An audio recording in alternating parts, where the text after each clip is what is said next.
আসসালামু আলাইকুম ওরহমতুল্লাহি আবরাকাতু। আলহামদুলিল্লাহি ওয়াহদা ওয়াসসালাতু ওয়াসসালামু আলা মাল্লা নাবিয়্যা বা'দা আম্মা বা'দ।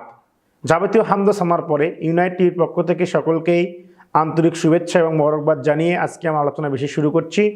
আজকে আমার সংক্ষিপ্ত আলোচনার বিষয়, কোনো ব্যক্তি মৃত্যুবরণ করলে তার জন্য কতদিন শোক পালন করতে পারবো। সম্মানিত দর্শক ও শ্রোতা মণ্ডলী, আপনাদেরকে একটি বিষয় ক্লিয়ার করতে চাই। বিষয়টি হচ্ছে, আমাদের সমাজে বা আমাদের দেশে এমন একটি প্রথা প্রচলিত রয়েছে যে আমরা মানুষ মৃত্যুবরণ করলে তার জন্য বিভিন্নভাবে বিভিন্ন দিন শোক দিবস পালন করে থাকি। কেউ 10 দিন পর শোক দিবস পালন করে, কেউ 40 দিনে শোক দিবস পালন করে, কেউ 1 বছর পর শোক দিবস পালন করে, এমনকি 100 বছর, 150 বছর, 200 বছর পার হওয়ার পরেও বিভিন্ন ব্যক্তি তারা এই শোক দিবসগুলো পালন করে।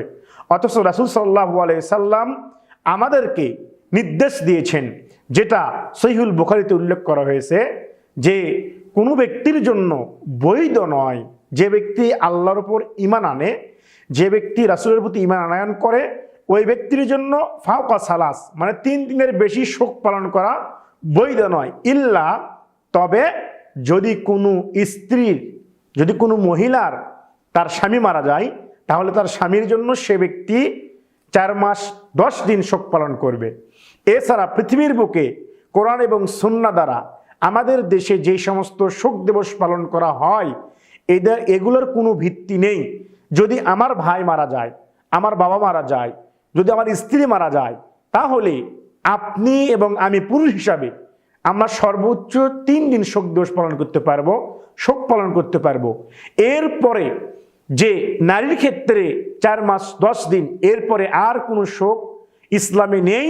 কিন্তু আমাদের সমাজে প্রতি বছর ফিরে ফিরে আসার পরে শোক দিবসটা পালন করা হয়, যেটা ইসলাম সমর্থন করে না। আসুন আমরা এই বিষয়টাকে বুঝে এবং আমাদের মেধা খাটিয়ে, যে আল্লাহ রাসূল আমাদেরকে বলেছেন যে 3 দিন পুরুষের জন্য শোক পালন, স্ত্রীর জন্য 4 মাস 10 দিন, এটাই আমরা পালন করি আল্লাহ রাব্বুল আলামিন।